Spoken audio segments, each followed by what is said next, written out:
know yourself and know what you want. Listen to what people say. Say, okay, I understand, but go for yourself and try for yourself. Push past the no. If you want to do something, like give Yeah. yourself the ability to do it. This is a podcast about life. And today I'm going to be talking to Esther Ibang. Esther is based in New Brunswick, right here in Canada. And she is an immigrant just like me.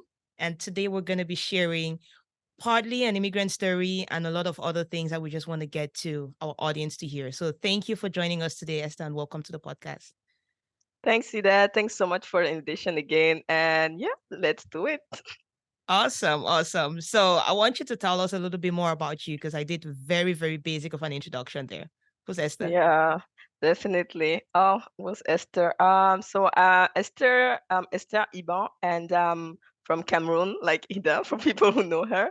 And I immigrate in Canada as an international student in 2017. So I'm now a graduate. I graduate from University of Moncton here in New Brunswick, and I'm not working. So it's been 7 years now in Canada, and so that's kind of the little background there, but I'm working in the environmental field in marketing and communications, and I'm really also passionate about sustainable development, development for social development, also for people and for communities, and ways that I can inspire and help people kind of empower themselves and kind of pursue their potential in life and kind of do what they need to do best and with joy. Awesome. It's interesting that you moved to Canada as a student because I moved here as an immigrant skilled worker under the Quebec program. And I guess I want to hear part of your immigration story as a student. What was it like when you Okay. came? Um, you mean most like from like right the beginning or Cameroon applying No, for all from the the things? beginning, from the Okay, beginning about like what okay, let's say you landed at the airport, then what? okay. Oh, okay. Yeah, yeah, definitely. So, I had the blessing of being welcomed by family when I came here. So I wasn't like, left and just like came by myself. And so I came by myself, but I arrived in the airport in Montreal, and I have my aunt and cousin coming at the airport to welcome me. And I have aunt family in Montreal and Toronto and different other parts of Canada and also in Ottawa. So my aunt from Quebec and my uncle from Ottawa, they both came with their families at the airport to welcome me. And Wow. then I went off with my aunt in Quebec. I stayed with her, I think, 2 weeks before school started. So I didn't land in New Brunswick. So I landed in Canada and with family. So that was not stressful. That part was really like, you're welcome, still in that comfort zone, still in that family. Like the country is still new, you're still discovering and everything, but it's more smoothly because you're surrounded by family, by love, and they were giving me advice, that Yeah. mentorship right from the beginning. And I bought my first winter coat there with my aunt, so I Wow. was kind of r- a bit ready Yeah. from that part. But now came the moment that I had to leave family to actually go to New Brunswick, where I Yeah. knew nobody, absolutely nobody. I had no family member there. I was going to university, and it's really interesting because University of Moncton, they have three campuses here in New Brunswick. They have one in Moncton, which is more like a city, one in Edmonton also, and one in the Acadian Peninsula in Chipagan. And that place is it's more like a rural place. And since I'm really curious by nature, when I register for university and I saw that they have three different campuses, I wanted to start first because my program was giving me that opportunity to start first in one of the campuses and end my 2 last years in Moncton. So I Mm. chose Shipagam because when I was little, I really love like water, like the sea and everything. So that vision like looked like that. So I was like, oh, let me just go there and Yeah. we'll see. That was me. I didn't know. Basically. Wait, what didn't you know? I don't know. When I did research on the internet and tried to look what the city was looking like, but let's say I didn't imagine that it was rural that way. Because when I landed, like I took the airplane from Quebec to the airport of Bathurst, which is 1 hour and a half from Chipagan. And someone from university came to pick me up at the airport. So first of all, that's little planes. It's not the big planes that you take for Yes. international travel, like the Yeah. little planes. So first of all, that was okay. Well, and then I arrived at I know the airport usually of with the Batter. smaller planes you get a lot of turbulence, right? So I can Exactly. imagine that. It's Yeah. like, okay, okay. And then when we landed, the place I was just seeing trees. It wasn't like when you land in Montreal, you see trees and different. All things was like trees. I was like, where am I going? And then the lady came to pick me up at airport, and we drove the way. When the first time you're driving to a place, it seemed really long. You know, Yes. like, and the more we were going, the more it was like we're going like in the forest, just trees, just was like, where am I going? What did I do? But I was like, but she was really welcoming, and we had like a good conversation. When she learned that I was from Cameroon, she started telling me, apparently the first the university at that the year I arrived, they just elect the first international student as the president of the student of the campus, and the guy was Cameroonian. Like, Oh my people yeah. everywhere, everywhere. So she was already like, I'm gonna put you in contact with Victor, such a wonderful guy. He's such a wonderful guy for sure. And Yeah. she was like, no, I'm sure you guys are gonna connect and match together. And she was just like, she was really welcome. I get just a pure. I'm really like fortunate to have been like connect with her right at the beginning. So, and then she helped me. We arrived at Chipagan. I saw the campus. I was staying in campus. So then she helped me like do my first groceries and stuff like that. And then I met with Victor because the guy was there that day, Yeah. because I arrived at the period of time where there are welcoming students and international students. So the condition there were set, for like a good welcoming, and just like it's just a time of like discovering, getting to know the place, getting to know the people. And I'm really like open mind and really like curious. So I'm like, okay, I choose this. I'm gonna have to like learn about environment, and it's 2 years, like make the best out of this place. So this is Yeah. what I can say for the beginning. So yeah. Wow, you were so fortunate that when you arrived, you had a royal welcome. You had family here, you had family in Toronto, you had family everywhere. I landed here not knowing anybody. Actually, when I Mm, was coming from Cameroon, my flight transited in Morocco. And okay. then so it was Cameroon, Morocco, and then Montreal. Mm, When I was in Morocco, I still wasn't sure about where I was gonna live okay. on the flight. And then Wow. yeah, but there I was kind of communicating with well, like I got there and I updated like, okay, now we're in Morocco and stuff because I found a booth where you can go and send messages, right? Okay. And then that's where I checked my email and my sister was like, oh yeah, the person we're contacting in Montreal to host you, she said Mm-hmm. yes, so they're gonna be waiting for you at the Oh airport. No wow. picture, no nothing. This is 2010, so there was no WhatsApp. So it's not Uh like you could send a picture of somebody and it's like, okay, yeah. this is who's gonna pick you up. No, it's Mm-hmm. like, oh, they're gonna see you at the airport and somebody's gonna call your name. Like, Mm-hmm. really? With like the your name on the paper like that. Ida, Not Ida, even that. It's like saying your name. Like, wow.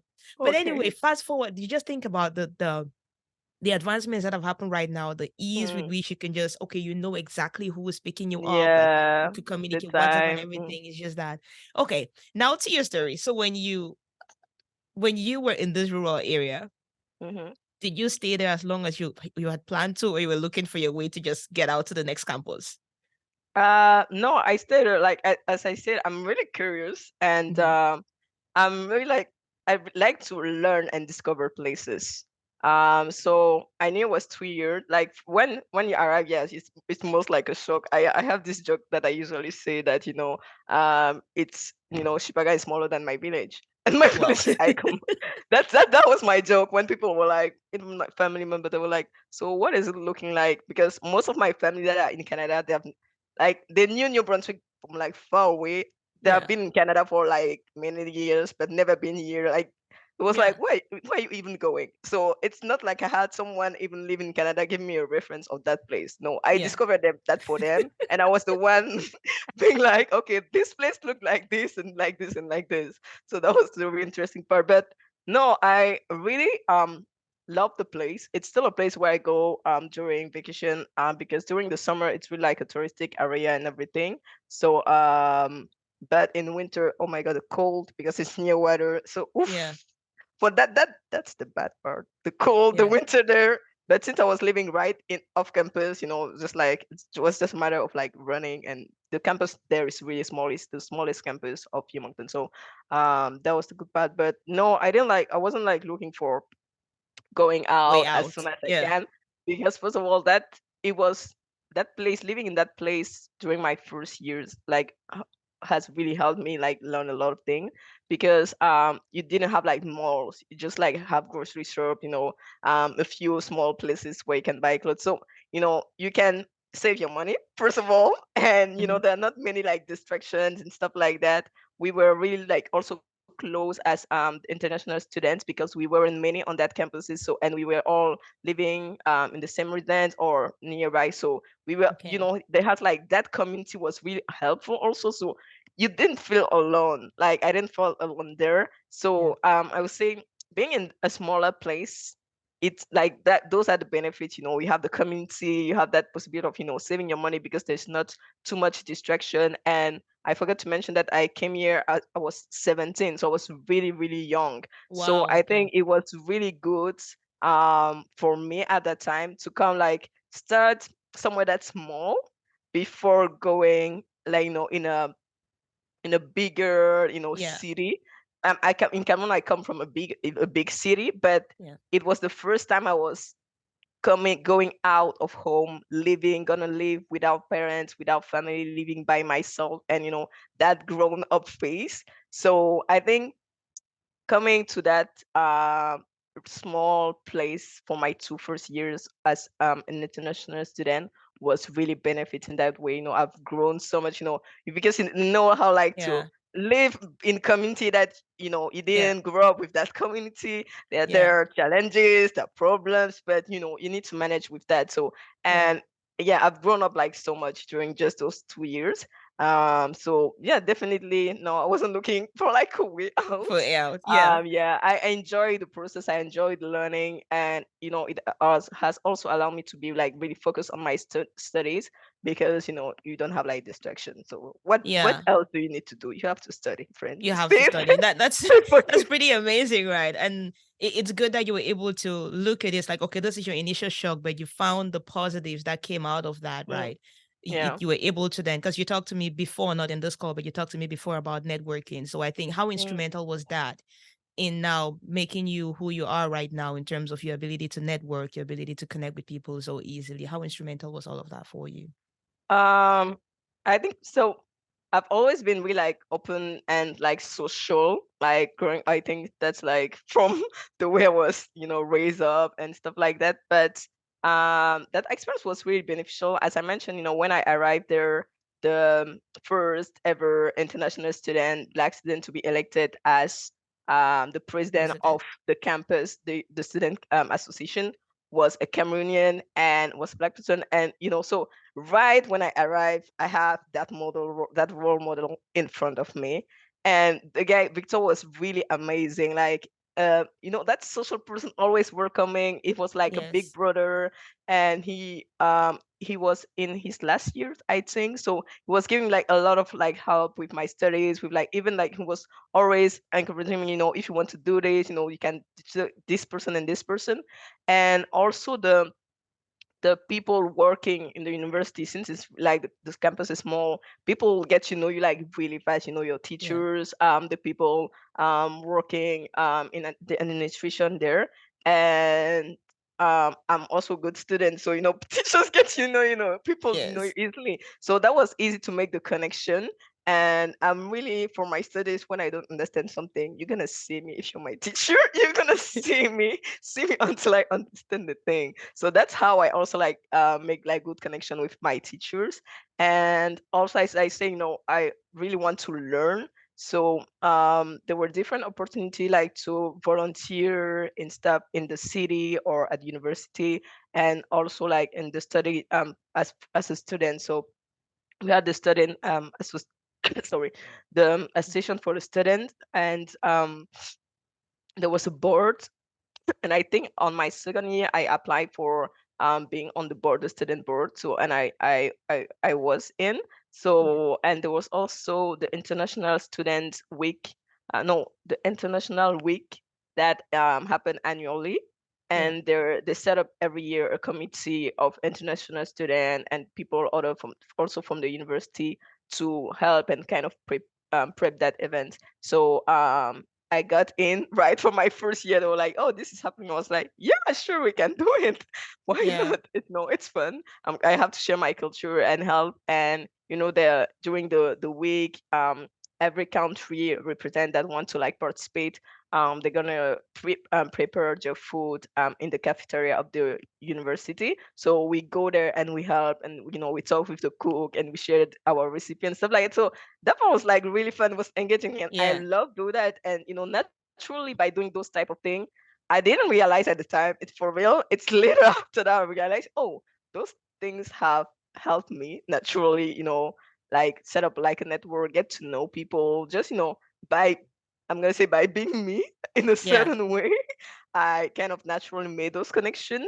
And kind of as I was also mentioning, having people that I was looking at as inspiration, like Victor or other students in on the campus doing things in the city, in the community, that was also encouraging for me to know, okay, I can do it. For example, there's I was studying in business. I studied in business, international business, and there was the campus there in Chicago. They have what they call the business week. So it's set up by the students, and we have like a banquet, like at the end of the week, a celebration. So I apply also to be on that, just like to volunteer in the team, see how Yeah. things were made up and stuff like that. So um I think for the 2 years that I applied there, I was the only international student in the team.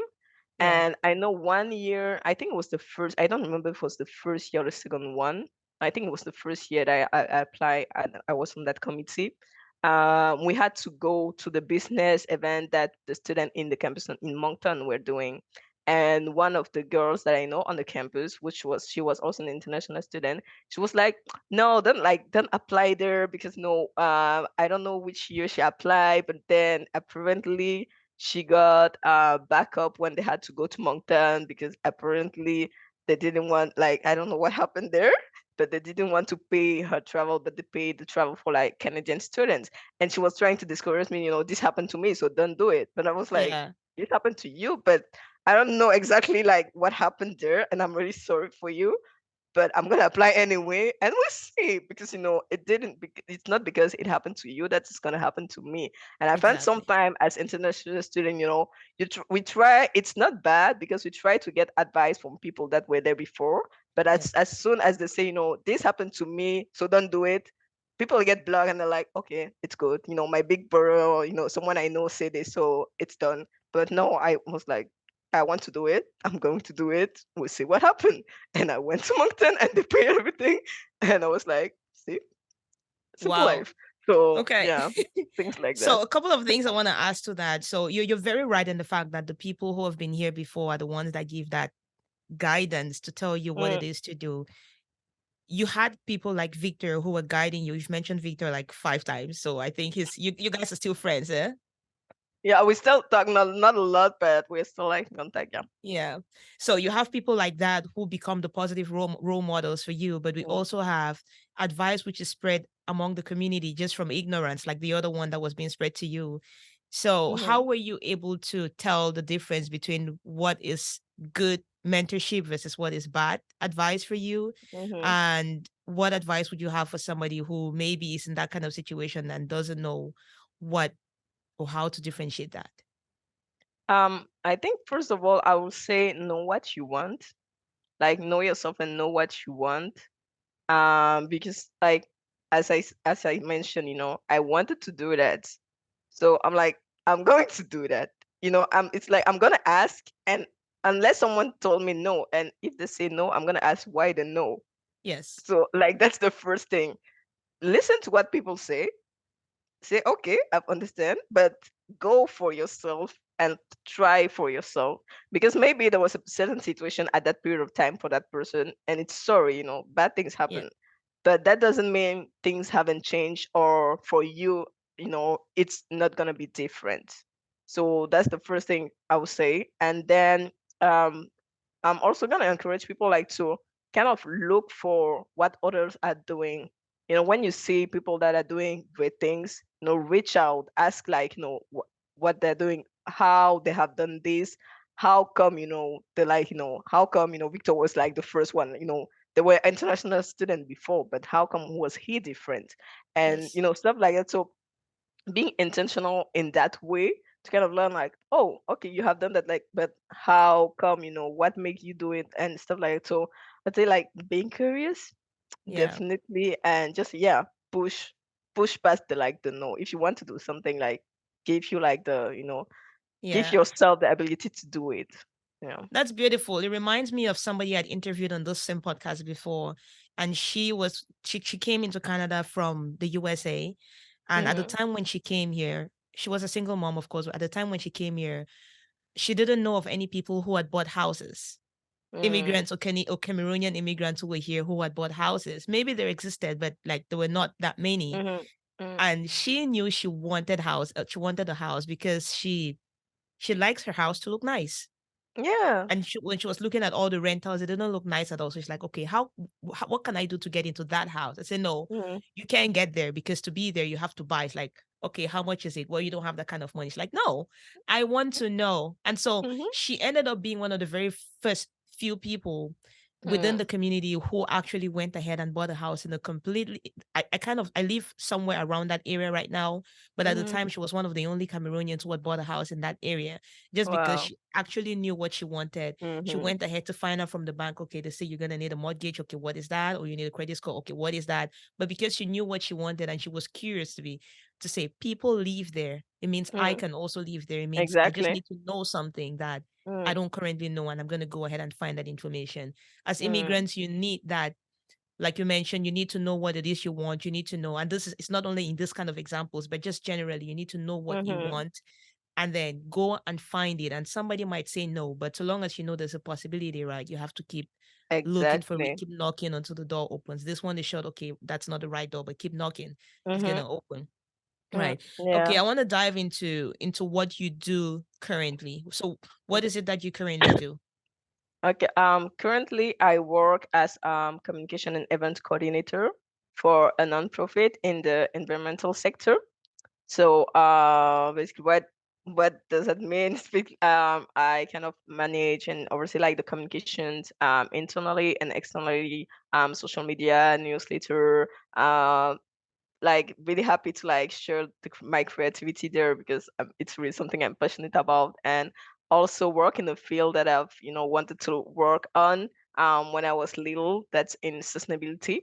So, and yeah, really about like being able like to help businesses and my community to make a difference for the future generation. So When you were little, you knew you wanted to work in sustainability? yeah, that's an interesting story. So my Okay, I dad, want to hear when it. when my dad is gonna listen to it, he's gonna know. So what happened when I was in Cameroon? My dad is engineer in IT, and I think when we built our home, our family home, I think I was around what 11 or 12 at that time, something like that. Not sure.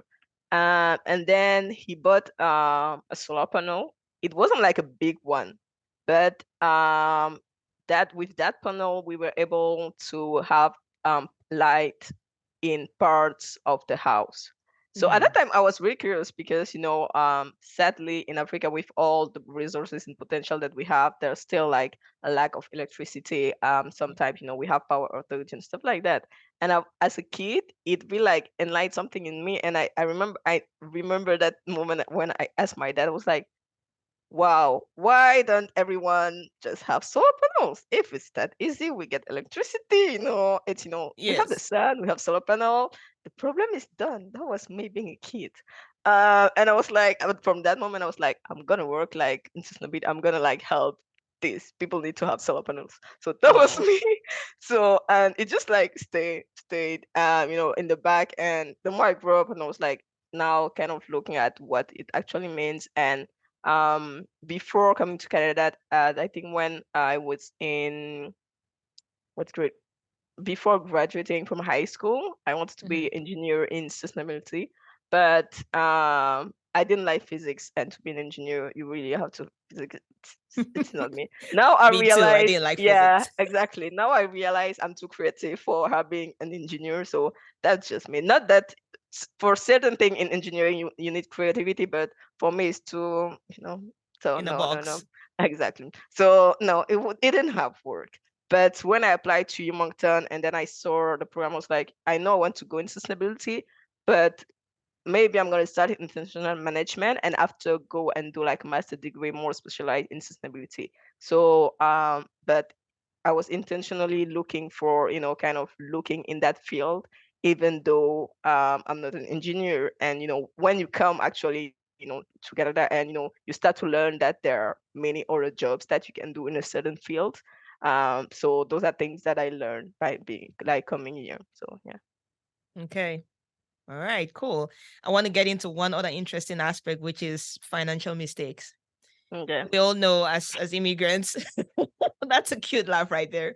As immigrants, when you come over here, this you're a blank slate, you know nothing, Mhm. right? You Mhm. already mentioned that luckily for you, you were in this rural area that didn't have a lot of distractions, a lot of opportunity for you to go and squander your money. Mhm. But what mistakes did you make on the financial side and what did you learn from it? Okay. I'm still improving, by the way. It's kind of a constant discipline, I think. Sometimes you think you've arrived, but then you do something just like, whoa, poor me. But anyway, we need to give grace to ourselves. But so as I mentioned, I came here was the first time I was gonna live by myself. I was gonna manage my money because different when you live with your parents and they give you a certain amount of money, each week that you need to that it's small management. It's good. It's like good practice, but it's small management. Yeah. But when you came, people send you your money, like big amount of money to pay for your school fees, big amount of money like to, have for a month. Because my dad, he's really like a planner guy. So he need like His he what? like to give like we like plan. He will Plan. send you Okay. like more money like before for you to manage it. So if it's done, it's done. That's your Okay. problem. Okay. So that's the way like things work, and he raised us like to build that trust. So that's really like something I'm really grateful for. That right from I think from the moment that I arrived here, he sent me like an example of a budget. Yeah, my dad did. I used to hate him for that. Not gonna lie, he knows. I've shared that piece with him, but he was like sending like the monthly like an example of a budget, and he was like, okay, you need to add exactly what you want, what you need for me to send you money. You need to fill that before I send you the money. So that was Wow, that's really like, cool. and no, I didn't love him at the time because just send me money, friend. Just that's all I need. And Yeah. you have to sit down and actually, okay, I need this cost this for you have to estimate and build, at that time I didn't value the exercise. Now I value it. I still continue doing now. Like when I graduated, I was like, thank you, dad. You're such a good dad. God bless you. But Yeah. at that time I was just like, you're like just a kid, a kid. But it has really helped me. I still did, some bad management, not gonna lie. It's not because you have a budget that you follow that budget. Yeah. But at the end of the day, I know, if it's done, it's done. I still need to manage myself. But I think my first thing is that if I have my food in my fridge, that's the thing, first of all. And with my school fees also, I was not playing with that because I came to Canada for that. So I'm not gonna start like playing around with Yeah. my school fees. But when I say bad management, it was like, maybe like using more money as planned or, anticipating or those small bad management. But the biggest mistake, I'm not sure if it's the biggest one, but like when I came here and you go to the bank, you open your bank account right from the start, they're gonna ask you if you want a credit card. And I say no because I didn't really understand, like what was a credit card. And the way I see was like, oh no, I don't want to like have that temptation in me. So like, Mm. nope, I don't want it. I think the second year they actually sent me one and I had it and I didn't use it for like 2 more years. Like that Mm. was that was me. I was like, nope, I'm gonna use my own money and manage myself with that. But after that, I started. So that I think that was my biggest because it will have built my credit score more and more. But I learned it after. I would say it was more like not doing thing because of not knowing the financial literacy for that. And so yeah, that was really the biggest one. Yeah. Okay, so your mistake was more because you were too cautious. You didn't learn how to use it. You were afraid of using because you didn't know how to use it. And so you said, okay, I'm not going to use it at all. Mm, And so you yeah, never got yeah. to build a credit score, which now you need for other things and you don't have that history. Yeah, no, Or, no, or now I have it. I've started using it after. Thankfully, it's never too late in life. You can always go back yeah. and do good things. But no, at that moment, yeah, I think I it will have helped me in a certain way, like knowing better. But yeah, I didn't just it wasn't bad because It I wasn't still bad. live. Yeah, I Because still it's a live. good thing that you didn't get into that, right? Because the people who actually dove into it and started using it without the education, now they are struggling to pay it off. While you are Mm, instead, or eventually when you started using it, you were trying to build your credit score, but they were trying to get out of a hole. So you started mm, here and you just mm, started climbing, right? But they were already here down and they had to yeah. get up here before. So it's a good Mm, thing that, you didn't know, but at least the ignorance led you to be more cautious than to be not cautious at all. So mm. that's a good bad mistake, but it's a good one, right? What can I Yeah. say? You said it. Okay. Final question for you. Do you do some work with entrepreneurs? Yeah, in my work, that's what Yes. we do. We work with businesses to help them like be more sustainable and kind of thinking about the impacts of their operations in the environment, socially, environmentally, and also on the governance side. So that's really what I do. But as I mentioned to you in the interview, that you have like, I'm also really passionate about like entrepreneurship and mostly about like the social impact that it Yeah. can have in societies, in communities. So it's something that I'm learning more and more about, and who knows, one day we'll see. But yeah, just love to kind of learn from people that are starting the journey, the entrepreneurship journey, learning from people that are doing things, and especially doing starting a business or starting something that has a social impact and actually make a change for other people. Because I'm really like not about the thing of making money for the sake of making money, but if I start something, will it like help change the lives of other people in a better way? So I think that's really like my perspective on entrepreneurship, like the way it can help with the social change and just help the like people around us and the world being like a better place basically. And Okay. yeah. So because you work with businesses, I'm gonna put you on the spot and ask you a question. As an accountant, what can I do to make my environment more socially responsible? Yeah, okay, that's really an interesting question. I think there are each different business have like different environmental footprint, because they have like for manufacturer, for example, they have big factories and they've everything that you can easily see in a certain Yeah. way what enter in place. But as a small business owner, for example, you have a car, that car come like with fuel, for example. Is there a way that you can use more public transportation, for example? Is there a way that you can commute maybe with use one car instead of having two cars in your family, because sometimes we the the capitalism lifestyle, you have like people with like homes and four cars, but do they really need the four cars? That's also Yeah. like a question. Do we really need the four cars? It's like the think about like the small choices that you do, like no, right now there are different brands that exist, for example, for papers, for the printers that you use.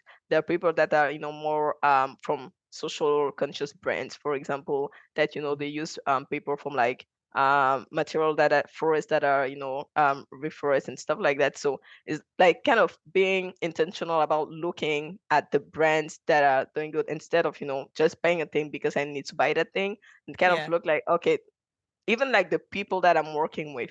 For example, and I know not many people knows it now, but more and more governments and even business in the private sectors are starting to require from the supply chain to have an inventory of their emissions. For example, it's gonna be a requirement for people that we want to like work with the government. And I know I've seen yesterday that Amazon also started to ask the supply chain, to have their emissions, Wow. you need to have that in place to start working with Amazon. So it's really about like not like do the small change, because sometimes people look at environment and sustainability and be like, no, no, this is extreme. For real, the extreme people, I'm not gonna lie. But for me, Yeah. it's really about like I was thinking the social change. I didn't learn sustainability in Canada. I learned, we come from Africa. We're really about, taking care of the things that we use, not Yes. just waste things around. So it's a thing that's in our culture already. So it's more about like making those small choices. How can I use things and not just waste them away? If I am buying something, do I really need it? It's there's also a thing about sustainable procurement. If you want to Mhm. buy a laptop or an IT things, there are company now that allow you to buy, second kind of laptop that have used before, but that they have Refurbish, yeah, refurbished. give it a second life. Well, Exactly. yeah, okay, so that's where I think certain things get to the extreme, but I get Mhm. it, right? Overall, yes, we need to do a little more, a little less wastage, and for it has to it has to be sustainable both ways. Just Mhm. like we think about weight loss, right? Somebody would go on an Mhm. extreme diet to lose weight and then you can maintain it. It's got to be Yeah. something that you can maintain, right? So it's Mhm. not about, okay, eating all the junk food all the time, but it's more like, okay, Yeah. make sure you're eating all of those portions of this to make you. Mhm. So when I think about myself, like, yeah, I care about the environment, but would I actually only use one car or start doing public transit? Because that's a complete no. Mhm. Mhm. So it's more okay, but would I buy um paper from a company that produces it better? Yes. Because for me, Mhm. it's paper. It doesn't, I still need the paper. If you tell me don't use paper, that's a problem. If you say, hey, Mhm. this is a better option, okay, yes. Mhm. If you say, Yeah. don't use electronics, no. Oh, this is a better option, then yes. Mhm. So I think Mhm. it's not about eliminating completely for people, but it's Mhm. more about The finding balance. the Yeah. balance between, Mm. okay, yes, this is what you want, and this particular thing which is eco-friendly is the thing that is going to can also Mhm. give you the same result, but Mhm. sometimes they're way more expensive than the things that you could get Yeah, otherwise. So I sadly. think there's that Yeah. balance that needs to happen, Yeah, right? no, definitely. And yeah, I do really encourage, like, I'm not on the extreme side, because there's no point at the situation where we are right now in the world and the world that we live. We just need to like kind of being intentional about making like the right choices. And it starts small. It doesn't have like to be like, okay, tomorrow I'm stopping everything that's bad, and no, I'm just going Yeah. to live in the but no, no, we need to live in the world, and we need to survive. So that's reality. And it's something we do at the nonprofit where we work. It's like encouraging our businesses to start somewhere. Don't aspire to like set like a target. Okay, by the end of the year, I'm gonna be net zero. Friend, it's not realistic. Let's Yeah. just say that it's okay.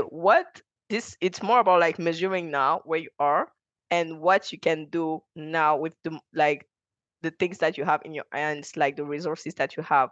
What can you do and achieve that's like measurable and realistic for you now? And then you can continue the process on the way. It's not about just, wanting to go off. Some companies have like the resources to do it.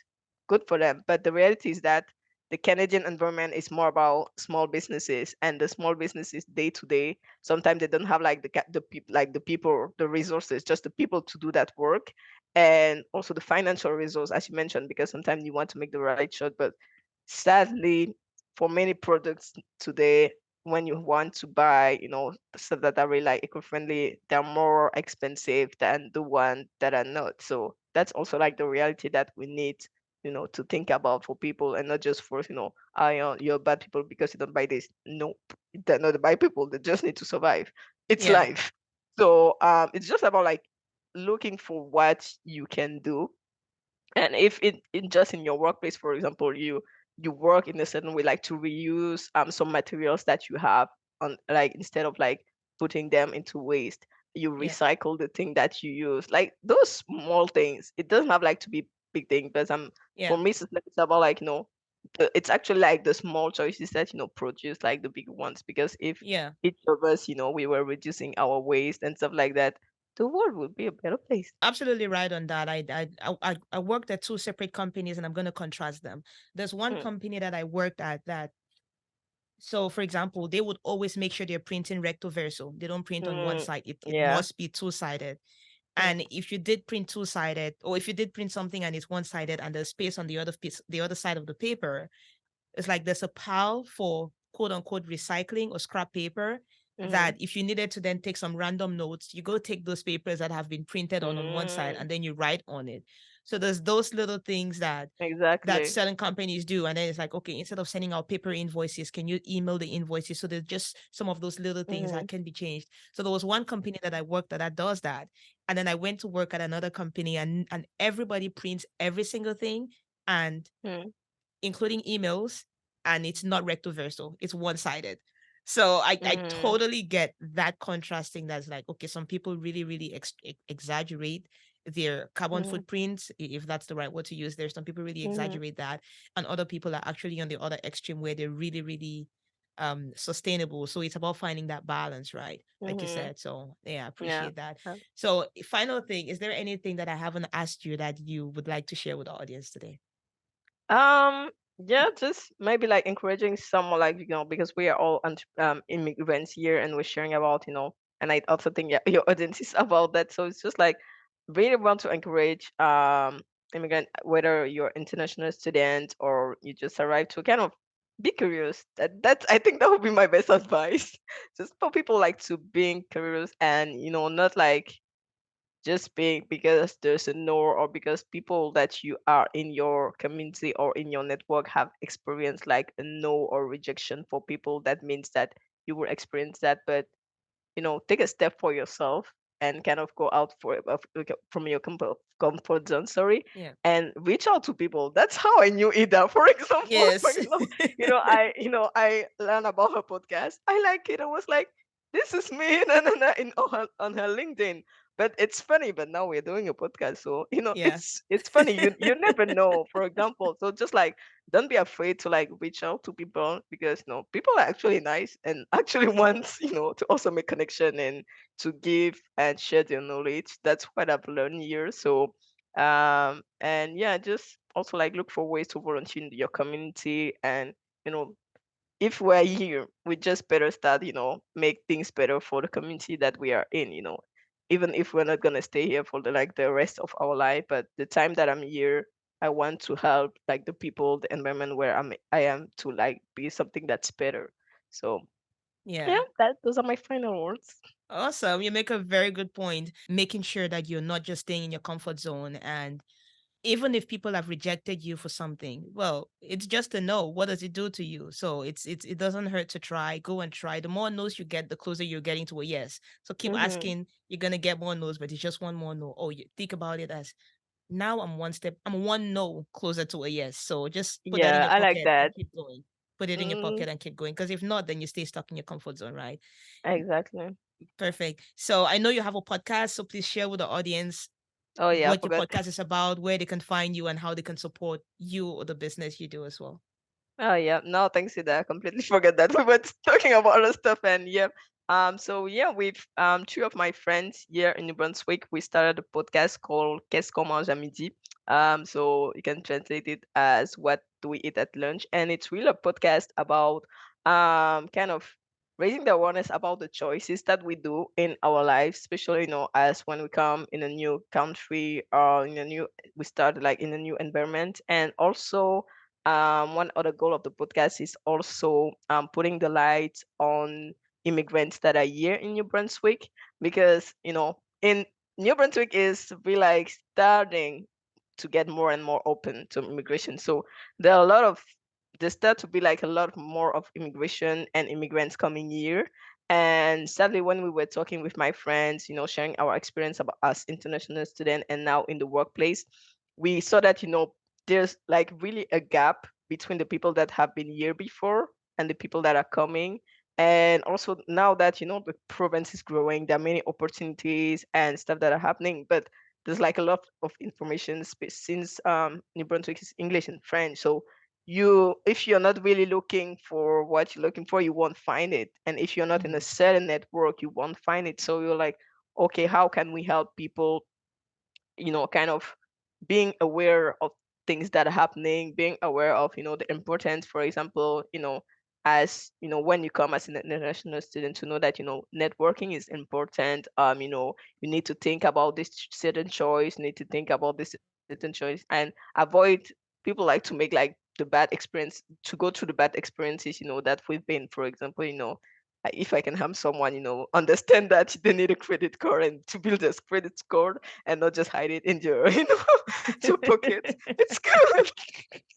It's a good thing, So it's really, yeah, really about that, and kind of leaving that legacy for the immigrants that are gonna come after us. So yeah, you can find us on YouTube, Spotify, Apple Music, yeah, basically everywhere. And we also have a Facebook, Instagram, and LinkedIn page, and a website. So just like Qu'est-ce qu'on mange à midi. Yeah.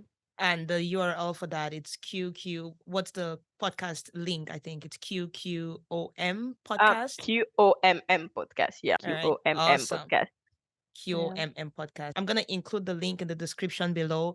If you have listened so far and you found interest in any of the things that Esther shared with us today, please go ahead and follow her podcast as well. She said she shares so much more there.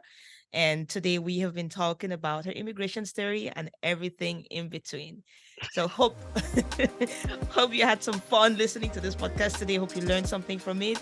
And if you did, please do let us know. If you want to reach out to me, I am at Ida Azefo across all social media platforms. Thank you so much for listening. Thank you, Ida. Bye, everyone. For more insightful conversations with entrepreneurs, check out this video right here. I think you'll love it. Continue to enjoy, and I'll see you there.